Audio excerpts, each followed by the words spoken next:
اللہ رب العالمین والصلاة والسلام علی رسول الکریم اما بعد فاعوذ باللہ من الشیطان الرجیم بسم اللہ الرحمن الرحیم۔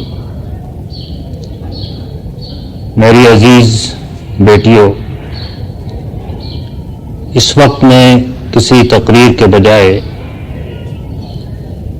چند باتوں پر آپ سے گفتگو کرنے کے لیے آیا ہوں۔ آپ کی یہ تربیت گاہ ارکان اور امیدواران رکنیت پر مشتمل ہے، اس لیے رکنیت اور دنیا میں اقامت دین کے لیے تحریک کے حوالے سے ہی چند باتیں میں آپ سے کروں گا۔ یہ باتیں اگرچہ بہت متنوع قسم کی ہیں، لیکن اتنی غیر مربوط بھی شاید نہ ہوں، اور ان سب کے پیش نظر مقصد ایک ہی ہے۔ آپ سب یا تو جمعیت طالبات کی رکن ہیں یا رکن بننے کے لیے امیدوار ہیں، اور اس حوالے سے جب میں آپ سے بات کرنے کے لیے سوچتا ہوں تو پہلی چیز تو یہ سامنے آتی ہے کہ رکنیت کا یہ پورا نظام ہمارا ایک اجتہادی نظام ہے۔ اگر میں قرآن و حدیث میں ان اصطلاحات کو تلاش کرنا چاہوں تو وہاں نہیں ملتی۔ وہاں مومن، مسلم، متقی، محسن، منافق، یہ ساری اصطلاحات تو ملتی ہیں، لیکن رکن اور امیدوار اور حامی اور رفیق یہ اصطلاحات وہاں پر موجود نہیں ہیں۔ نہ کہیں یہ احکام ملتے ہیں کہ اس قسم کا نظام بنایا جائے۔ یہ بات میں نے شروع میں اس لیے کہی ہے کہ بنیادی طور پہ سارے ہی دین کا کام کرتے ہوئے دو چیزوں کے درمیان فرق کو ملحوظ رکھنا بڑا ضروری ہے۔ ایک وہ چیزیں جو انسانوں نے اپنے فہم سے، اپنی سمجھ بوجھ سے، اپنے استنباط سے، اپنے اجتہاد سے وضع کی ہیں، اور ایک وہ چیزیں جن کا حکم اللہ اور اس کے رسول نے واضح طور پہ دیا ہے۔ 5 وقت کی نماز اجتہادی نہیں ہے بلکہ منصوص ہے۔ سود کی حرمت اجتہادی نہیں ہے بلکہ منصوص ہے، اور جو چیزیں اجتہادی ہیں وہ انسان کی اپنی فہم پر مبنی ہیں۔ اس کا یہ معنی نہیں ہے کہ وہ چیزیں صحیح نہیں ہیں، بلکہ وہ چیزیں بھی اسی طرح صحیح ہیں جس طرح کی منصوص چیزیں ہیں۔ دونوں کے درمیان فرق جو ہے وہ تصور کا فرق ہے۔ منصوص میں کسی کو رد و بدل کا اختیار نہیں ہے، اجتہاد پر گفتگو بھی ہو سکتی ہے، رد و بدل بھی ہو سکتا ہے، لیکن جو اجتہاد کے صحیح ہوتا ہے وہ یا تو قرآن و حدیث سے مستنبط ہوتا ہے اور یا شریعت اور دین کے منصوص مقاصد کے حصول کے لیے کیا جاتا ہے۔ اس لحاظ سے جب ہم نے یہ پورا نظام رکنیت کا بنایا، جس کا ایک حصہ آپ بھی ہیں، تو اس میں ایک تو شریعت کا بڑا منصوص مقصد یہ تھا کہ اقامت دین فرض ہے، اور اقامت دین کے فریضے کو ادا کرنے کے لیے اجتماعی زندگی ناگزیر ہے، مردوں کے لیے بھی اور عورتوں کے لیے بھی۔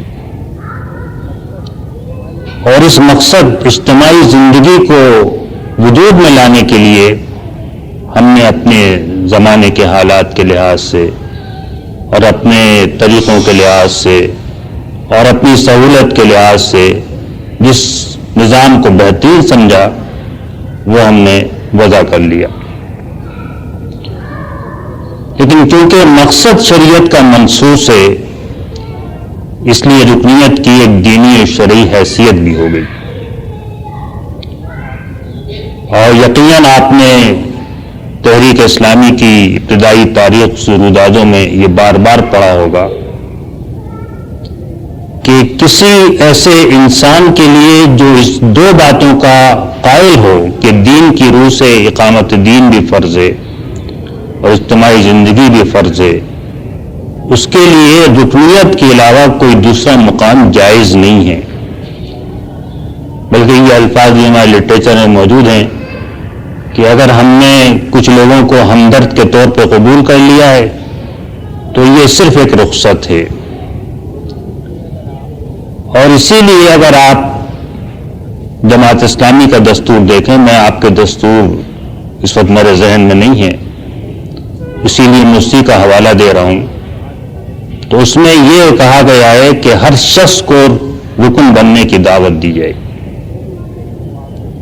جو بھی اس سے اتفاق کر لے گا کہ یہ مقصد اسلام کی روح سے فرض ہے، اجتماعی زندگی اس کے لیے ناگزیر ہے، اس کو رکن بننے کی دعوت دی جائے گی.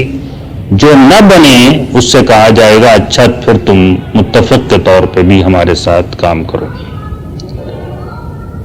یہ دراصل دستور کی عبارت رکنیت کی صحیح حیثیت اور مقام کو بالکل کھول کے واضح کر دیتی ہے کہ جس مسلمان پر ان دونوں چیزوں کا حق ہونے کا انکشاف ہو جائے اس کے لیے تو مقام رکنیت کا ہی مقام. دوسری بات جو اس سلسلے میں ہمیشہ آپ کو سامنے رکھنی چاہیے وہ یہ ہے کہ ایک اور بھی دینی مقصد ہے جو منصوص ہے، جس کے لیے یہ رکنیت کا نظام اور تنظیم بنائی گئی ہیں، وہ اقامت دین کا مقصد. اور اقامت دین کے مقصد کے لیے اگر کوئی چیز ہر ایک پر فرض ہے تو وہ دعوت کا کام ہے. ان الفاظ کو میں چاہوں گا کہ اگر آپ اچھی طرح جذب کریں. اسی لیے اگرچہ رکن بننے کے لیے جماعت اسلامی کا دستور چند بنیادی شرائط بھی رکھتا ہے، اور رکن بننے کے بعد جو کچھ کرنا ہے اس کے لیے بھی بتدریج کہتا ہے کہ یہ تبدیلیاں بھی لے کر آئے، لیکن ہر رکن کے لیے وہ اس بات کو لازم کرتا ہے کہ وہ اپنے حلقہ تعارف میں دعوت کا کام کرے. وہ دعوت اس کے لیے فرض ہے. ہر رکن ایک دائمی مبلغ ہے، اور شعبہ دعوت و تبلیغ ایک ایسا شعبہ ہے جس کا ہر رکن اور ہر کارکن اس کا ایک ممبر ہے، رکن ہے. اب اگر یہ دو چیزیں میں نے جو آپ کے سامنے رکھی ہیں واضح ہیں، تو پھر اس سے ہٹ کر بھی کچھ اور چیزیں ہیں جو ہمارے پیش نظر ہیں، ان کو بھی ہر رکن کو سمجھ کے اپنے سامنے رکھنا چاہیے. ہم نے رکنیت کا یہ نظام جو منصوص نہیں ہے دراصل اس لیے بنایا ہے کہ ہم جن حالات میں کام کر رہے ہیں یہ وہ حالات نہیں ہیں جو اس وقت موجود تھے جب قرآن و سنت نازل ہوئے. قرآن نازل ہوا اور سنت کی تدوین ہوئی. اس وقت ایک مسلمان معاشرہ نہیں تھا جو بگڑا ہوا اور زوال شدہ ہو، بلکہ ایک طرف کفار تھے اور دوسری طرف مومن تھے. سیرت و کردار کے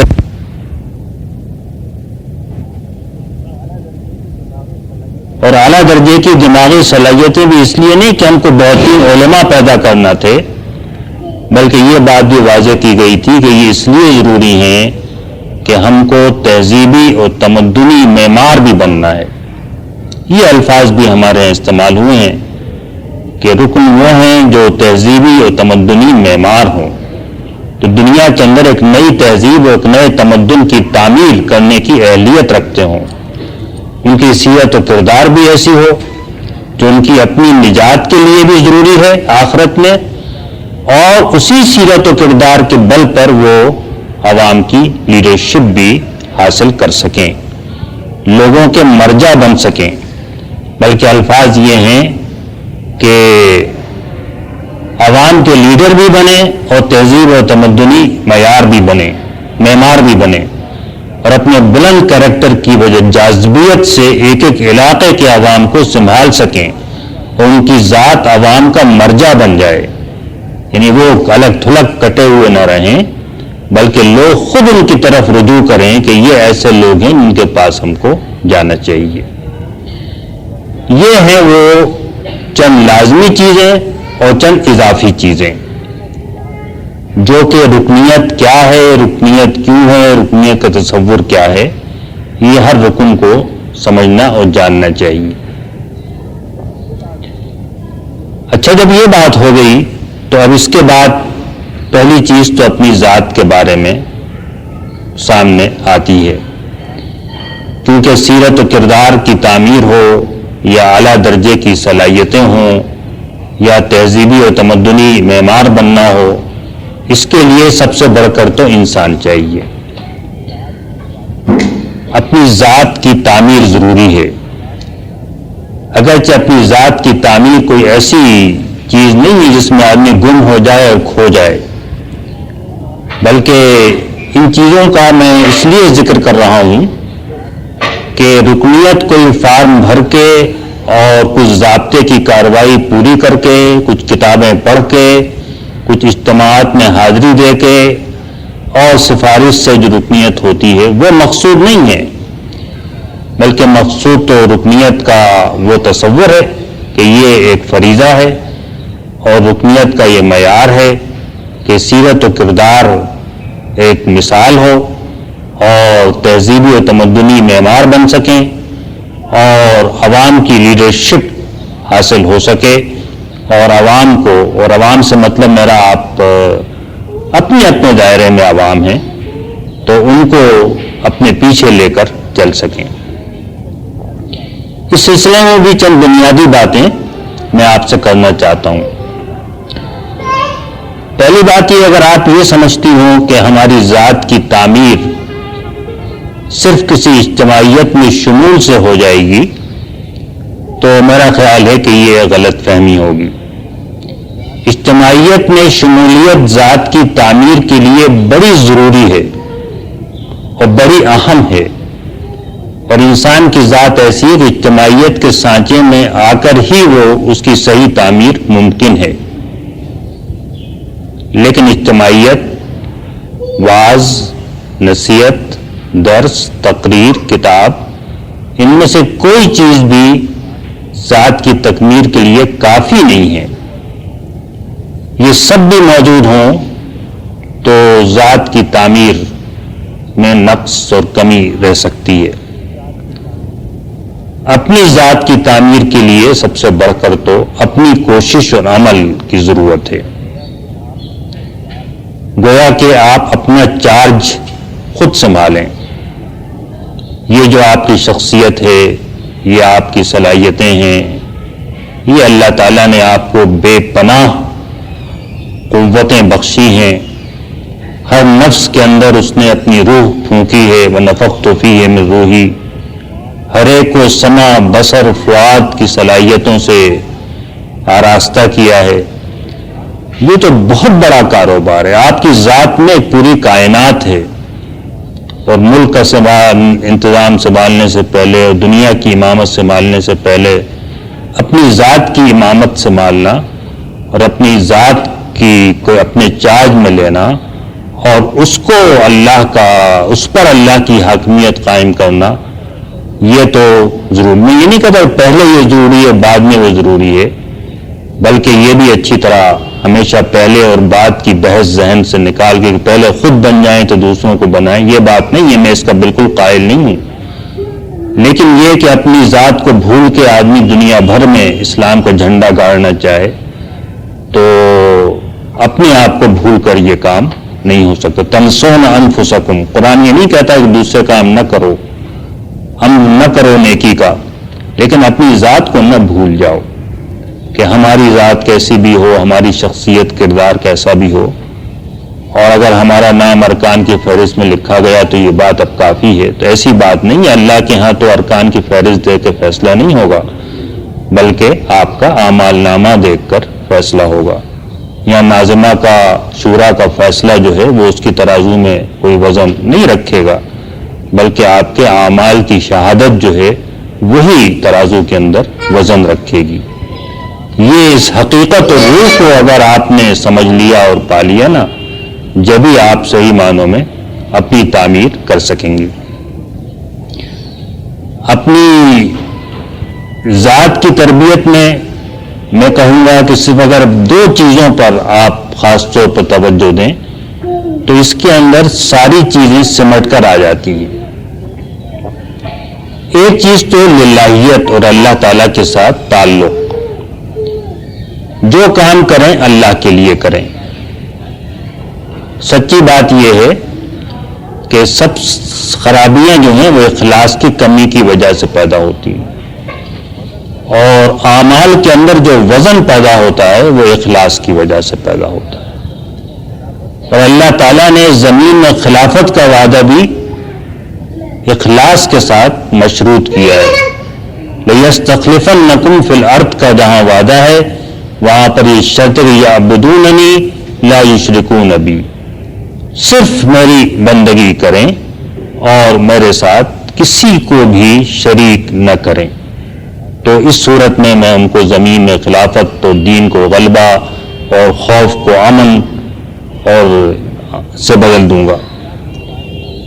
یہ اللہ کے ساتھ تعلق، اس کا رنگ اگر آئے گا تو پھر بڑے بڑے عوامی سیاسی دعوتی تنظیمی کام ان کے اندر بھی رنگ آئے گا، صبغت اللہ آئے گا.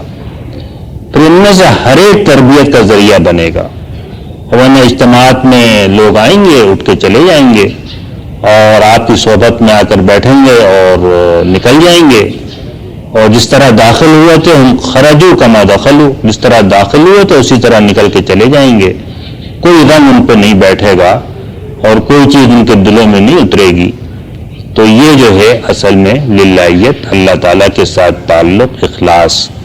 اس کے بغیر تو کوئی کام ہو نہیں سکتا، اللہ کے یہاں قبول بھی نہیں ہو سکتا. انما الاعمال بالنیات، شہداء کی شہادت اور مالداروں کا انفاق اور قرآن کے عالموں کا درس، ان میں سے کوئی بھی ان کو فائدہ نہیں دے گا اگر اس کے ساتھ یہ للہیت اور اخلاص نہ ہو. سارا کام جو آپ کر رہی ہیں اس سب کا آپ کی ذات کے لیے اگر کوئی فائدہ آخرت میں ہے اور میں کہوں گا دنیا میں بھی اگر کوئی پھل آپ کو ملے گا تو وہ صرف للہیت اور اخلاص سے ملے گا. آپ رکن ہو یا نہ ہو، اور فارم بھرا ہو یا نہ ہو، اور فارم منظور ہوا ہو یا نہ ہو، اللہ کے ہاں ترازو میں تو جو وزن ہوگا وہ آپ کے اسی اخلاص اور للہیت کا ہوگا. اللہ تعالیٰ کے ساتھ تعلق تو ایک الگ موضوع ہے، لیکن میں تھوڑے سے اشارے چاہوں گا کہ کر دوں، شاید آپ کے کام آئے. کہ اس میں سے چند چیزیں ہیں کہ جو مختلف جگہ مختلف طریقوں سے بیان ہوئی ہیں. میں اس وقت صرف 2-3 دعائیں آپ کے سامنے اگر رکھوں تو آپ کو یہ اندازہ ہوگا کہ کس قسم کی بندی مجھے بننا ضروری ہے. ایک دعا کے چند جملے ہیں کہ اللہم اجعلنی لک ذکارا، اے اللہ مجھے تو ایسا بنا دے کہ تجھے بہت زیادہ کثرت کے ساتھ اور بار بار ذکر کرنے والا. اب یہ سب سے پہلی چیز ہے. سانس کی طرح اللہ یاد رہے، جو لقمہ منہ میں جائے تو یہ خیال رہے کہ یہ وہ منہ میں ڈال رہا ہے. پانی کا گلاس سامنے ہو تو یہ یاد آ جائے.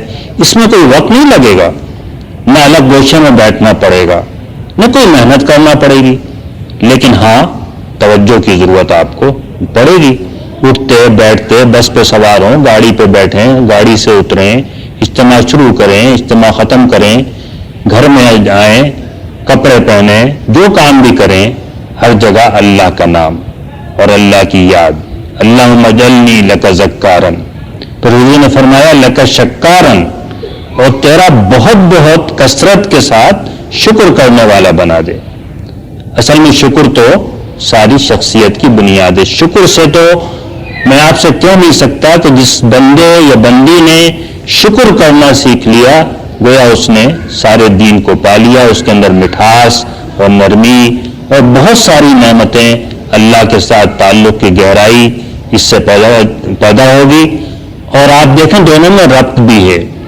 ہر وقت تو ہم کسی نہ کسی اللہ کی نعمت سے مستفید ہوتے ہیں، اور اگر اس نعمت کے اوپر شکر ہوگا تو پھر ذکر بھی کثرت سے ہو جائے گا. یہ ساری صفات جو بیان ہو رہی ہیں یہ ایک ترتیب سے ہو رہی ہیں. اس کے بعد فرمایا لکا رہابن، جب شکر ہوگا تو دل کانپ اٹھے گا کہ شکر کا حق تو کیسے ادا ہو. یہ نعمتیں اتنی ساری ہیں، ان کا تو حق تو یہ ہے کہ حق ادا ہو ہی نہیں سکتا. وقت کا اور جسم کا اور آنکھ کا اور کانوں کا اور ہاتھوں کا اور سب چیزیں جو اللہ نے آپ کو دی ہیں، ان میں سے کسی کا بھی شکر تو پھر آدمی کانپ اٹھتا ہے. لکا رہابن، اور جب کانپ اٹھتا ہے تو پھر اس کا دل چاہتا ہے کہ جو کچھ بھی بن پڑے وہ کرے. چنانچہ اس سے آگے فرمایا لکا متوان. ابھی متوا اور متی میں بڑا لطیف نازک اور خوبصورت فرق ہے. متی تو وہ ہے جو کہنا مان لے اور اطاعت کر لے، لیکن متوا وہ ہے جو اپنی مرضی سے وہ کام بھی کرے جو لازم نہیں کیے گئے ہیں. یہ نہیں کہ فرائض کی اہمیت نہیں ہے، فرائض تو سب سے اہم ہے. فرائض ادا نہ ہو تو کوئی کام نہیں ہو سکتا، لیکن جو فرائض کو کافی نہ سمجھے بلکہ ڈھونڈ ڈھونڈ کے وہ کام کرے جس سے اللہ کا شکر ادا ہو سکے، وہ راضی ہو سکے، یہ اصل میں ایک کیفیت ہے. اور جس کا ان الفاظ میں نقشہ کرنا لکا متوان. پھر فرمایا لکا مخبتن، دل تیرے آگے جھکا ہوا ہو، کوئی ظلم اور کوئی کبر نہ ہو، بلکہ اس حالت میں بھی دل جو ہے وہ تیرے آگے جھکا ہوا ہو. الیکا اواہم منیبا، اور ہائے ہائے کرتے ہوئے اور آہ آہ کرتے. اواہ کے معنی جو بہت زیادہ آہ اور آہ کرنے والا ہے، جس کو ہر وقت اپنی فکر پڑی رہتی ہے، ہائے میرا کیا انجام ہوگا، ہائے اللہ نے مجھ سے پوچھ لیا تو میں کیا جواب دوں گی. یہ اواہم منیبا، الیکا اواہم منیبا، یہ ایک لمبی دعا کا مختصر سا حصہ ہے جس سے کہ آپ کے سامنے پوری تصویر کھینچ جاتی ہے کہ اللہ تعالیٰ کو کیسا تعلق مطلوب ہے. اور ایک اور دعا ہے اللہم طہر قلبی من النفاق. یہ بھی بڑی جامع دعا ہے. اے اللہ تو میرے دل کو منافقت سے پاک کر دے، دو رنگی نہ ہو کہیں پر کہ زبان سے کچھ ہو اور عمل کچھ اور ہو، بلکہ یکسانیت ہو. وعملی من الریا، اور جو کام ہو اس کو ریا سے پاک کر دے، دکھاوے کے لیے نہ ہو. جو کام بھی ہو وہ صرف نظر جو ہے وہ تیری رضا پر ہو اور اسی کے اندر سارا مزہ ہو کہ کام تیرے لیے کروں. وَلِسَانِي مِنَ الْكَذِبِ، اور زبان کو جھوٹ سے پاک کر دے. وَعَيْنِي مِنَ الْخِيَانَةِ، اور میری آنکھ کو خیانت سے. یہ آنکھ کی خیانت بھی کوئی عجیب سی چیز ہے، اکثر لوگ اس کو نہیں سمجھ پاتے. آپ بولتی ہے لفظ نصب العین کا، نصب العین کے معنی جہاں آنکھ جم جائے. اب اگر نصب العین کو چھوڑ کے جو رضا الہی ہے، آنکھ ادھر ادھر بھٹکتی پھرے دوسری چیزوں کی تلاش میں، یہ بھی خیانت ہے. اور اگر اپنے جائز حق کو چھوڑ کے آدمی ناجائز حقوق کی تلاش میں نگاہ دوڑتی رہے تو یہ بھی خیانت ہے. اور جہاں نگاہ کو نہ پڑنا چاہیے وہاں پڑے تو یہ بھی خیانت ہے. تو یہ دیکھیے اس چھوٹی سی دعا کے اندر بھی وہ چیزیں جمع ہو گئی کہ جو اللہ تعالیٰ کے ساتھ تعلق کے اندر کردار بناتی ہیں. اور ایک اور دعا بھی مختصر سی ہے، میں وہ بھی آپ کے سامنے بتا دوں. اس میں یہ ہے کہ اللہ تعالیٰ مجھے جو بھی تو فیصلہ کر دے اس پر راضی رکھ. اللہم انی اسألک الرضا بالقضاء وبرد العیش بعد الموت. یعنی اصل جو چیز مطلوب ہے وہ ان زندگی کی لذتیں نہیں ہیں جو موت سے پہلے ہے، بلکہ جو موت کے بعد زندگی ہے اس کی زندگی کی لذت چاہیے. برد العیش بعد الموت ولذت النظر الی وجہک الکریم، اور تیرے وجہ کریم، تیرے کریم چہرے کی طرف نظر کی لذت. اب اس کے بھی دو معنی ہیں جو سب کی سمجھ میں نہیں آتے عام طور سے. ایک تو یہ کہ آخرت میں تیرے چہرے پر نظر جمانے کی جو لذت ملنے والی ہے وہ مجھے عطا کر. لیکن آپ غور کریں اس کے ایک اور معنی بھی ہیں کہ دنیا میں ہر کام کو تیرے چہرے پر نظر جما کے تیری رضا کی طلب میں کرنے میں لذت پیدا کر دے. یہ کام جبرن نہ ہو، مارے باندھے کا نہ ہو، کوئی اوپر سے سرکولر آئے ڈانٹ دے کوئی اکسائے تو کام ہو، بلکہ تیری رضا کی طلب میں لذت پیدا کر دے کہ جو ہو بس اسی لیے ہو جائے. والشوق الی لقائک بغیر ضراء مضرۃ ولا فتنۃ مضلۃ، اور تیری ملاقات کا شوق. یہ تین ہی دعائیں میں نے آپ کے سامنے، ویسے دعائیں تو بہت ساری، میں نے دعاؤں کو اس لیے وسیلہ بنا لیا کہ دعائیں تو دراصل اپنی دل کی پیاس کا نام ہے. وہی چیز تو آپ مانگتی ہیں نا کسی سے بھی جس کی آپ کو ضرورت کا احساس ہوتا ہے. اس چھوٹی سی تین دعاؤں کے اندر جس کی پیاس ہونی چاہیے، بھوک ہونی چاہیے، طلب ہونی چاہیے، جستجو ہونی چاہیے، وہ سب اس کے اندر بیان ہو گئی ہیں. اور جیسا میں نے کہا دو چیزوں میں کردار کا پورا میں سمیٹنا چاہ رہا تھا. ایک للہیت، اللہ کے ساتھ تعلق، اور دوسرے مخلوق کے ساتھ عدل اور احسان کا سلوک. ایک ہمارے بہت مشہور امت کے عالم کا قول ہے کہ مخلوق کو ایذا نہ پہنچانا یہ ساری شریعت کی بنیاد ہے. تین آدمی ہوں، دو آدمی الگ ہو کے بات نہ کریں، بغیر اجازت کے گھر میں داخل نہ ہو، نکاح کے، طلاق کے، شادی کے، خاندان کے، تجارت کے، ریاست کے، سیاست کے، سارے اصول اس پر ہیں کہ کسی انسان کو انسان سے تکلیف نہ پہنچے. المسلم علی المسلم المسلم علی المسلم حرام کلہ، مسلمان پر حرام ہے پورا کا پورا، سارے کا سارا. دمہ و مالہ و عرضہ، اس کا خون، اس کا مال اور اس کی عزت. خون تو بہت کم بہانے کی نوبت ہمارے معاشرے میں آتی ہے ہم جیسے لوگوں کے لیے، اور مال بھی شاید کچھ لوگ دوسروں کا جان ناجائز کھا، لیکن عزت کا کے اوپر تو دست درازی بڑی عام ہے، اور ایک ایک رکھنے کو بند کر کے مسلمان کی عزت کو بحال کیا گیا ہے. اب میں اپنی ذات کے بارے میں ایک تیسری بات اور کہہ کر پھر آگے بڑھوں گا، اور وہ یہ ہے کہ تربیت کے لیے مصنوعی ذرائع کے بجائے فطری ذرائع پر انحصار کریں. تربیت کے لیے کوئی بڑے بڑے کورسوں سے، تربیت گاہوں سے گزرنا بالکل ضروری نہیں ہے، اگرچہ ان سب سے بڑی مدد ملتی ہے اور اس لحاظ سے بڑی اہم ہے. اصل تو تربیت کا فطری طریقہ یہ ہے کہ رات دن کی زندگی جو ہے اس میں سے ہر جگہ انجیکشن دیں ان چیزوں کا جن کا میں نے ابھی ذکر کیا ہے. کہیں کسی کو مجھ سے تکلیف نہ پہنچ جائے، کسی کا دل میں خوش کر دوں، کسی سے مسکرا کے مل لوں، تو یہ بھی اللہ تعالیٰ مجھے اس پر جنت میں داخل کر سکتا ہے. کسی کے راستے سے کوئی تکلیف دہ چیز ہٹا دوں، اس پر بھی جنت میں داخل ہو سکتی ہوں. کسی کی زندگی میں کوئی آسانی پیدا کر دوں، یہ بھی اللہ تعالیٰ کے نزدیک مجھے محبوب کر سکتا ہے. اور اس کا ذکر، شکر، خوف اور اس کی طرف توبہ، استغفار، بس یہ چیزیں وہی کام کریں جو آپ کرتی ہیں. اس میں کوئی تبدیلی زندگی کے روٹین اور عمل میں نہیں ہوگی، لیکن ان کے ذریعے ہر چیز کے اندر وہ روح پیدا ہو جائے گی جو آہستہ آہستہ آپ کے قلب کو صاف کرے گی، اس کو جلا دے گی، اس کردار کو بلند کرے گی. اور یہ وہ چیز ہے کہ جو اپنی ذات کی حد تک ہے. اس کے بعد پھر میں اس سے اگلے حصے کی طرف بھی چند باتیں کہوں گا، اور وہ یہ کہ اصل ذمہ داری تو ہمارے اوپر ایک نئے تہذیب و تمدن کی تعمیر کی ذمہ داری ہے، اور یہ پوری تحریک اسی لیے وجود میں آئی ہے. یہ سارے کام جو میں نے آپ کو بتائے، یہ سب کام کسی خانقاہ میں ہو سکتے ہیں، اور اس کو کرنے والے کام پہلے خانقاہوں میں پائے جاتے تھے.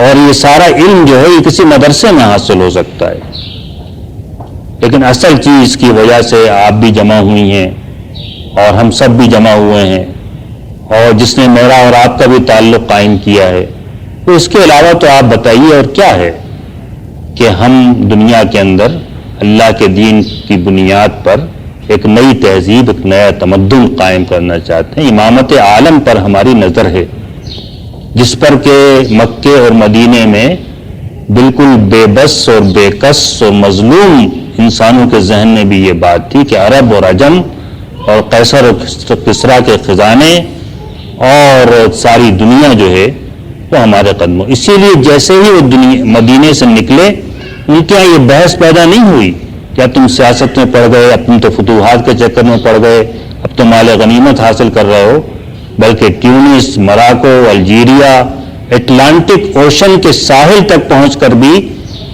کہا گیا کہ اگر مجھے یہ معلوم ہوتا ہے کہ اس کے آگے کوئی اور زمین ہے تو میں وہاں بھی جاتا اور اس کو اللہ کے دین کے لیے فتح کرتا. تو یہ چیز جو ہے دراصل یہ تحریک بھی اسی لیے بنی ہے اور اسی لیے آپ اس کا حصہ ہیں. اگر یہ چیز ذہن سے محو ہو جائے تو پھر یہ ساری تعلق باللہ اور یہ ساری چیزیں یہ بڑی عمدہ ہیں, بڑی اچھی ہیں اور انشاءاللہ یہ نجات میں مدد دیں گی. لیکن یہ کہ یہ مطلوب نہیں ہے. مطلوب تو دراصل یہی چیز ہے. حضرت سید احمد شہید کا وہ واقعہ میں اکثر مجھے تو بہت وہ پسند ہے, آپ نے پڑھا بھی ہوگا شاید آپ کو یاد بھی ہو, لیکن اس لیے دہراتا ہوں کہ تذکیر ہو جائے گی کہ ایک عرصے تک وہ لوگوں کو رات کے قیام اور ذکر اور اذکار کے ذریعے تربیت دیتے رہے. اس کے بعد انہوں نے کہا اچھا اب گھوڑوں کی مالش کرو اور ورزش کرو اور دوڑو اور بھاگو اور گھوڑوں کے علاوہ اپنی بھی تیر چلانا سیکھو, تلوار چلانا سیکھو. تو لوگوں نے کہا حضرت اب وہ نور نہیں رہا, حضرت اب وہ نور نہیں رہا جو پہلے نور ہوتا تھا. فرمایا کہ وہ سارا کام تو اسی مقصد کے لیے تھا, وہ سارا نور اور سارا تزکیہ تو اسی جہاد کے لیے تھا. سامنے مقصد ہے, اس کے تو بہت سارے پہلو ہیں اور میں ظاہر ہے کہ اس گفتگو میں سب پہلو سمیٹنے کے لیے تو نہیں آیا ہوں, لیکن یہ کہ میں جو بات کہنا چاہتا ہوں وہ یہ ہے کہ یہ جو تہذیب و تمدن کے معمار ہونے کا مسئلہ ہے, جس کے لیے بار بار ہمارے لٹریچر میں کہا گیا ہے کہ ایک علاقے کے عوام کو سنبھالنے, آپ کی ذات عوام کا مرجع بن جائے اور تعمیر افکار کے ساتھ اجتماعی قیادت بھی سنبھالیں, اسی مقصد کے لیے تھا. وہ سارا نور اور سارا تزکیہ تو اسی جہاد کے لیے تھا. تو یہ جو ہمارے سامنے مقصد ہے اس کے تو بہت سارے پہلو ہیں اور میں ظاہر ہے کہ اس گفتگو میں سب پہلو سمیٹنے کے لیے تو نہیں آیا ہوں, لیکن یہ کہ میں جو بات کہنا چاہتا ہوں وہ یہ ہے کہ یہ جو تہذیب و تمدن کے معمار ہونے کا مسئلہ ہے, جس کے لیے بار بار ہمارے لٹریچر میں کہا گیا ہے کہ ایک علاقے کے عوام کو سنبھالنے, آپ کی ذات عوام کا مرجع بن جائے اور تعمیر افکار کے ساتھ اجتماعی قیادت بھی سنبھالیں, آپ عوام کے لیڈر بھی بنیں اور تہذیب و تمدنی معمار بھی بنیں اور بہترین سیرت بھی آپ کے پاس ہو. تو اس کے لیے جو اصل چیز ہے وہ تو یہ ہے کہ اسی معاشرے سے ہم کو ہر اس قوت کو جمع کر لینا ہے اپنے تحت, اپنے ساتھ, کہ جو معاشرے کو بدلنے میں اور تہذیب و تمدن کے تعمیر میں ہمارا ہاتھ بٹا سکتی ہے.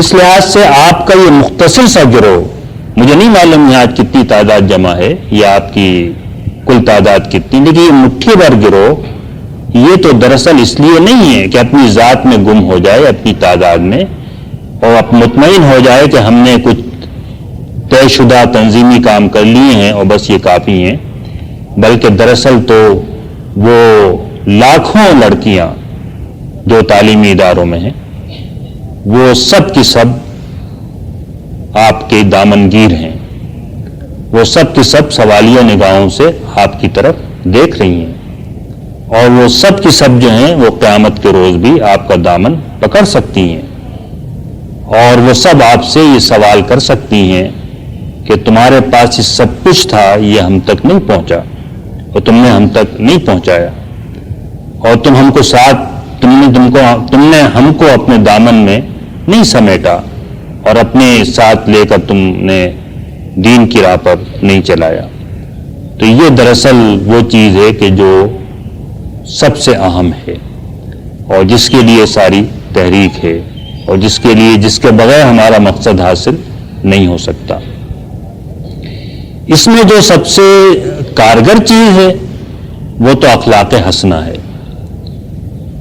کوئی چیز اتنی مؤثر نہیں ہو سکتی جتنا آپ کا اخلاق حسنہ ہے. نہ کتاب ہو سکتی ہے, نہ تقریر, نہ واعظ, نہ اجتماع, جو کام کے اخلاق حسنہ کر سکتا ہے.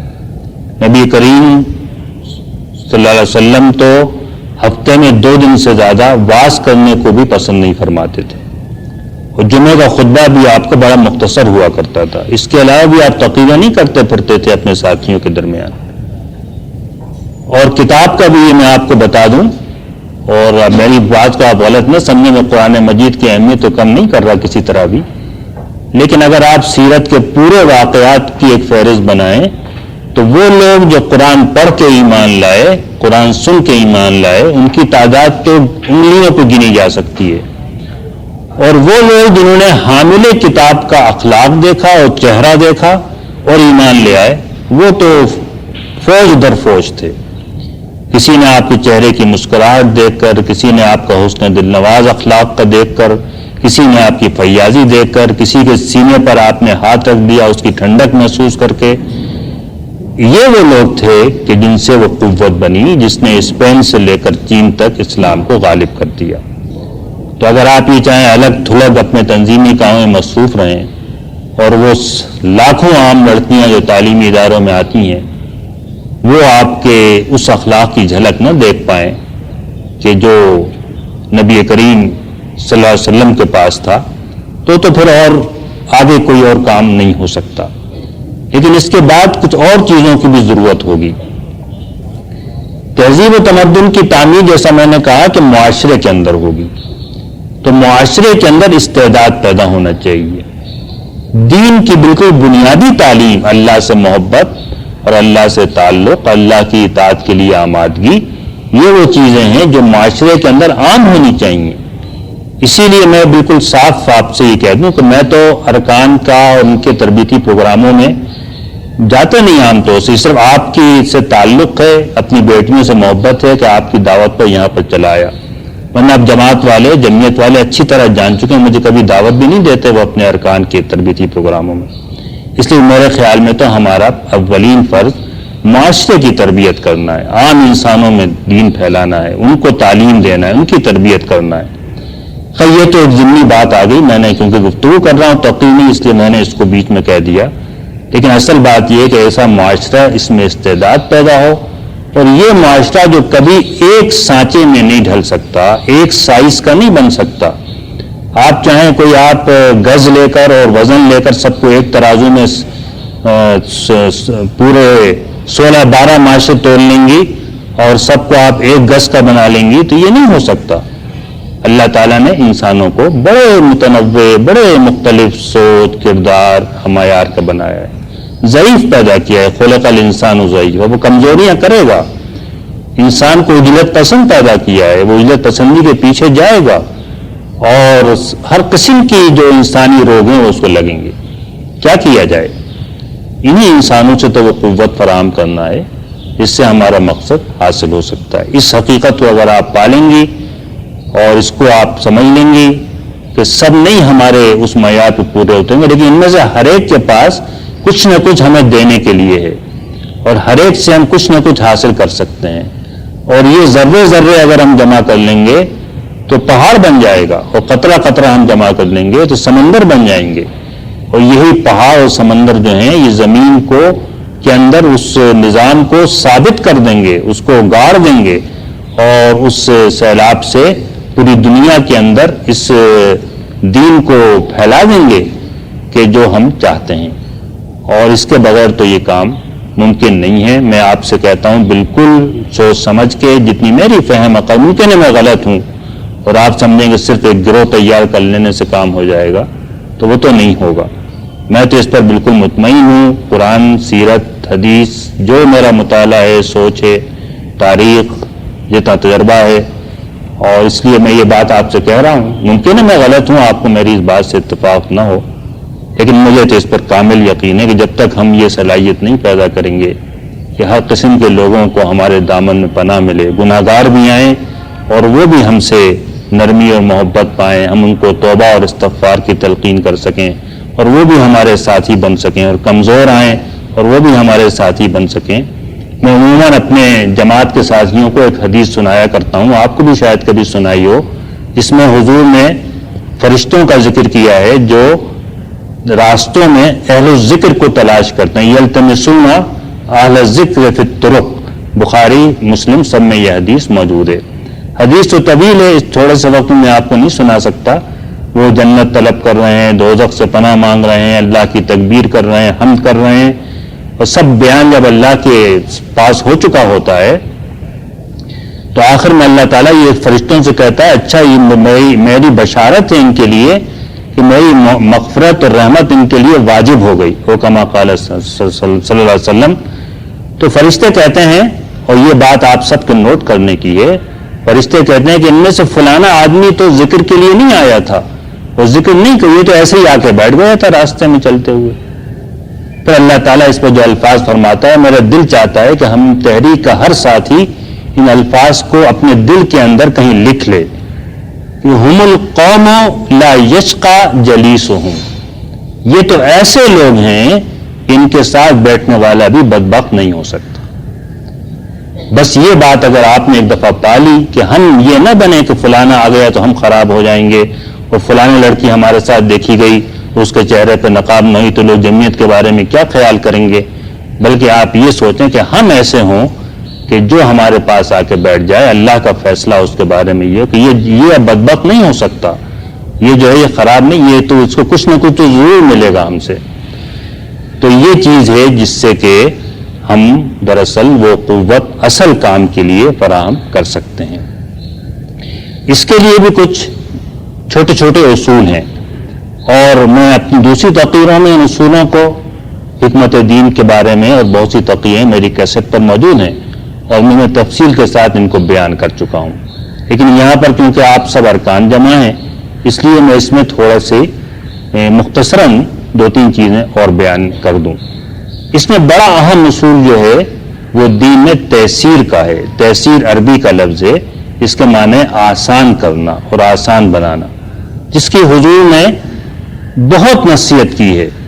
جہاں بھی لوگوں کو مبلغ و دائی بنا کے بھیجا وہاں پر یہ کہا کہ یسروا ولا تعسروا، آسان کرو، تنگی مت پیدا کرنا، مشکل مت کرنا. بشروا ولا تنفروا، دین اس طرح پیش کرو کہ لوگ خوش دلی کے ساتھ بشارت دو لوگوں کو، لوگ قبول کریں، ان کو متنفر مت کرنا.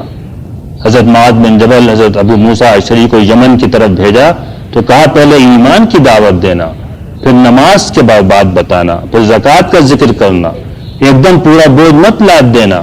بشرا یسرا ولا تعسرا، تم دونوں آسانی پیدا کرنا، تنگی مت کرنا.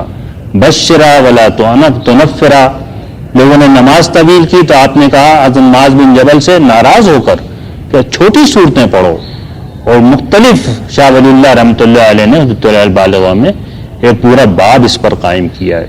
وہ سارے اصول بیان کیے ہیں جو کہ دین کی اس بنیاد کے اصول ہیں. وہ غلو سے اور تعمق سے اور بال کی کھال نکالنے سے اور تشدد سے، اپنے بارے میں آدمی جتنا چاہے اگر اپنے نفس بھی تشدد نہیں کرنا چاہیے، یہ بھی حدیث میں ہے، لیکن اپنے اوپر آپ جتنے سخت اصول چاہیں بنا لیں، دوسروں کے لیے آسانی پیدا کریں. حضور ہمیشہ وہ کام کرتے تھے، حضرت عائشہ کا قول ہے کہ لوگوں کے لیے آسان ہوتا تھا. اسی میں تدریج بھی ضروری ہے. حضرت مولانا مودودی نے تو ایک جگہ بہت واضح طور پر فرمایا ہے کہ نیکیاں تو ہم وہی قائم کریں گے جو اللہ اور اس کے رسول نے بتائی ہیں، برائیاں بھی وہی سب جڑ سے مٹائیں گے جو اللہ اور رسول نے بتائی ہیں، لیکن ہم اس میں تقدیم و تاخیر کریں گے. کن نیکیوں کو ہم پہلے کریں گے، کن نیکیوں کو بعد میں، کن برائیوں کو پہلے کریں گے، کن برائیوں کو بعد میں، یہ اپنے حالات، اپنے قوم کی نفسیات، اس کی استعداد دیکھ کر ہی ہم کر سکتے. ایک ایک فرد کی نفسیات ہے. اگر آپ ہر نفس پہ ہاتھ رکھے بغیر اور مریض کا چہرہ دیکھے بغیر ہر ایک کو ایک ہی دوا پلانا شروع کر دیں گی تو پھر تو لوگ نہیں اس کو مانیں گے. حضرت عائشہ کا یہ قول بھی میں اکثر دہراتا ہوں کہ اگر شراب ایک ہی دفعہ میں حلال ہوتی 3 مدارج کے بجائے، تو فرماتی ہیں کن لوگوں کے بارے میں، وہ جو حضور کے ساتھ ہی تھے، کہ لوگ نہیں مانتے، لوگ ماننے سے انکار کر دیتے اگر پہلی دفعہ میں شراب حرام ہو جاتی. اور ثقیف کے لوگ جنہوں نے آپ پر پتھر برسائے، آپ کا مقابلہ کیا، آپ محاصرہ چھوڑ کے طائف سے آ گئے، ان کا وفد آیا، اس نے کہا ہم نماز تو نہیں پڑھیں گے. آپ نے نماز تو پڑھنا ہوگی، زکوٰۃ نہیں دیں گے، زکوٰۃ دینا ہوگی. اور پھر کہا کہ اور مختلف چیزیں، شراب پینے کی اجازت دیں، آپ نے کہا اجازت تو نہیں ملے گی. نہیں، زکوٰۃ کے بارے میں آپ نے کہا، اور جہاد کے بارے میں، اچھا زکوٰۃ مت دینا اور جہاد نہ کرنا. تو صحابہ کو تعجب ہوا. آپ نے کہا نہیں، جب یہ نماز پڑھیں گے، سارے کام کریں گے تو یہ دونوں کام بھی کرنے لگیں گے. میں یہ نہیں کہتا کہ ہمیں اب حضور کا مقام حاصل ہے، ہم کہہ سکتے ہیں اچھا یہ کام مت کرو. لیکن کاموں کا مطالبہ کرنے میں لوگوں کی استعداد، میلانات، رجحانات، صلاحیت، ان کو رکھنا بھی ضروری ہے۔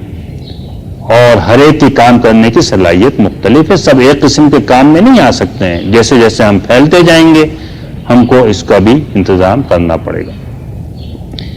کیونکہ ارکان پر تنظیم مبنی ہے، اس لیے تنظیم کے بارے میں بھی میں دو باتیں ضرور آپ سے کہنا چاہوں گا۔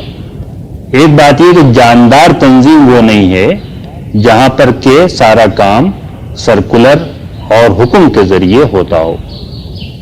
رودات جماعت اسلامی حصہ اول میں مولانا مودودی کے یہ الفاظ آپ بار بار پڑھیں کہ اصل تو تنظیم یہ ہے اس تنظیم کا جو اوپر سے ہدایات کے انتظار میں نہ ہو، بلکہ اصول اور ضوابط معلوم ہوں، اور کوئی کہے یا نہ کہے لوگ خود صحیح فیصلے کر کے اپنا کام کریں۔ جب ہر جگہ اس کی ضرورت پڑے کوئی جائے اور اکسائے اور ٹھیلے اور آگے بڑھائے تو کام ہو، جیسا ہمارے ہاں بھی ہے، اور آپ کے یہاں شاید ہم سے بہتر حالت ہوگی، ہم شاید زیادہ خراب ہوں گے، بے گزرے ہوں گے، لیکن یہ کہ بہرحال یہ بات تو ہے کہ اصل تنظیم تو وہی جاندار ہوگی جو بڑے بڑے مارکے، اگر ایک پلٹن بھی کہیں میدان جنگ میں اکیلی ہو، اس کو معلوم ہے مجھے کیا کرنا ہے، اور کوئی کمانڈر ان چیف سے اس کا رابطہ نہ بھی ہو تو بھی وہ اپنی لڑائی لڑے اور اس کو یہ معلوم ہو کس طرح لڑنا ہے، کیا لڑنا ہے، کہاں آگے بڑھنا ہے۔ جو پلٹن ہمیشہ اس کی منتظر رہے کہ وائرلیس پر میسج آئے گا تو میں لڑوں گی، تو وہ پلٹن تو کسی بڑی جنگ میں کوئی حصہ نہیں ادا کر سکتی۔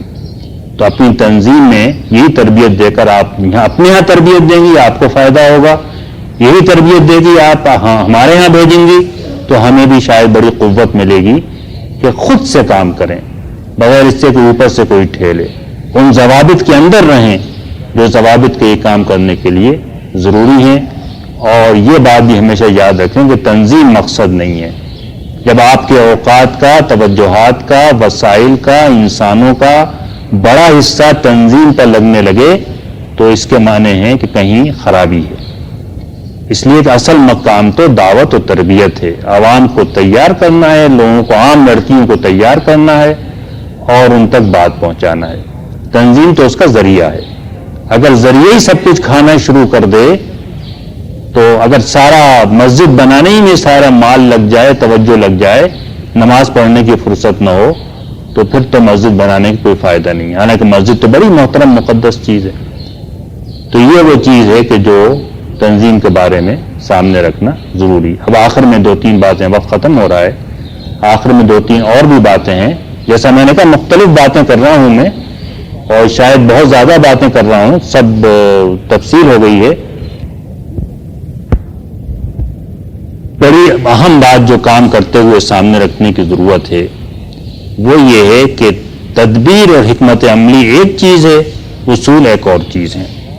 اور میں یہ چاہوں گا کہ گزشتہ ماہ کے ترجمان القرآن میں حکمت مودودی کے تحت میں نے جو حکمت عملی اور لائے عمل پر جو مولانا کے افکار کو جمع کیا ہے، جس کو کراچی جماعت نے 50,000 کی تعداد میں چھاپا ہے، لاہور جماعت بھی 10,000 چھاپ رہی ہے، جگہ جگہ چھاپا جا رہا ہے، اس کو آپ اسٹڈی سرکلز میں باقاعدہ اس کو پڑھیں اور اس پر غور کریں، اور اس اصول کو سامنے رکھیں کہ زمانے کے ساتھ، لوگوں کے ساتھ، حالات کے ساتھ اگر آپ میں اتنی صلاحیت نہ ہو، اتنی قوت ذہنی اور دماغی صلاحیت نہ ہو کہ آپ اپنی تدابیر کو حالات کے لحاظ سے بدل سکیں، اپنی اپروچ کو، تدابیر کو، مختلف چیزوں کو، تو پھر تو مولانا مودودی کے الفاظ میں آپ کی مثال اس عطار کی ہوگی جس کے پاس نسخوں کی یہ کتاب ہے اور وہ اس کتاب سے ہر ایک کو ایک ہی نسخہ بنا کر دے رہا ہے،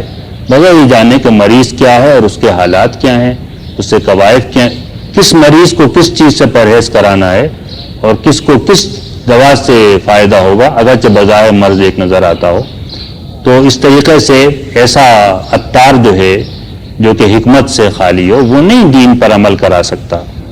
آپ دیکھیں حکمت کا لفظ اور حکم کا لفظ دونوں عربی زبان میں ایک ہی روٹ سے نکلے ہیں، حکم ہے کاف میم، اور ہر حکم جو ہے وہ حکمت کے ساتھ، اس لیے کتاب کی جہاں تعلیم رسول نے دی وہاں حکمت کی تعلیم دی، یعلمہم الکتاب والحکمہ، یہ کتاب کے معنی میری سمجھ کے لحاظ سے احکام ہیں، اور حکمت کے معنی دراصل وہ ان کو نافذ کرنے، ان کو پر عمل کرنے کے لیے جس سمجھ بوجھ اور فہم کی ضرورت ہے اس کے ہیں. اس کے بغیر صرف میرے احکام نہیں کام کر سکتے. تو اپنی تدبیر اور حکمت عملی میں تغیر و تبدل کرنے کی قدرت رکھنا، استطاعت رکھنا، یہ وہ چیز ہے کہ جو آپ کو ہر لمحے ضرورت پڑے گی. اس سے اگلی ایک بنیادی بات میں آپ سے یہ کہوں گا کہ اس کام کو کرتے ہوئے اگر آپ کے اندر قناعت پیدا ہو جائے، اضطراب اور بے چینی نہ ہو کہ جو ہم کر رہے ہیں اس کو اور اچھا کرنے کی ضرورت ہے. اس کے لیے یہ نہیں کہ صرف جائزے میں لکھ دیں کہ ہم کو کام بہتر کرنا چاہیے، بلکہ ایک اضطراب ہو، ایک بے چینی ہو، ایک سوزش ہو، جو کچھ ہو رہا ہے وہ اس سے بہتر ہونا چاہیے. ایسا نہ ہو کہ میں پوچھوں کہ بھائی آپ اس کام سے مطمئن ہیں یا نہیں ہیں، تو کہیں کہ نہیں ہم کام تو سب ٹھیک ہو رہا ہے، اس کے اندر کچھ سوچنے کی ضرورت نہیں ہے، اس کو بہتر کیسے بنایا جائے. جو یہ کہتا ہے مجھے پھر یہ شبہ ہونے لگتا ہے کہ وہ غافل ہے، اپنی منزل سے غافل ہے، اپنے مقصد سے غافل ہے، اور اس کو کچھ پتہ نہیں ہے کہ وہ ہم کہاں کھڑے ہوئے ہیں. تو جو عظیم الشان مقصد ہمارے سامنے ہے، اللہ نے جو مسئولیت آپ پر ہم پر ڈالی ہے، اس کے لحاظ سے تو ہم کچھ بھی نہیں کر رہے، اور بہت سوچنے کی ضرورت ہے کہ ہم کیا کریں، کس طرح کریں، اور کس طرح. جب تک یہ اضطراب اور بے چینی نہیں ہوگی جس کو کہ فَلَعَلَّكَ بَاخِعٌ نَفْسَكَ، گویا ہم اپنا گلا گھونٹ ڈالیں گے اس بات کے پیچھے کہ سب لوگ مومن ہو جائیں اور سب لوگ ہمارے ساتھ آ جائیں. اور یہ اللہ تعالیٰ نے فرمایا ہے اپنے نبی سے مخاطب، اس میں کوئی ڈانٹ نہیں ہے، تنبیہ نہیں ہے، بلکہ بڑی محبت و شفقت کی بات ہے کہ تم چاہو تو سیڑھی لگا کے آسمان پہ چڑھ جاؤ اور سرنگ کھود کے زمین میں گھس جاؤ، لیکن سب لوگ تمہاری بات ماننے والے نہیں ہیں. تو یہ تنبیہ نہیں ہے بلکہ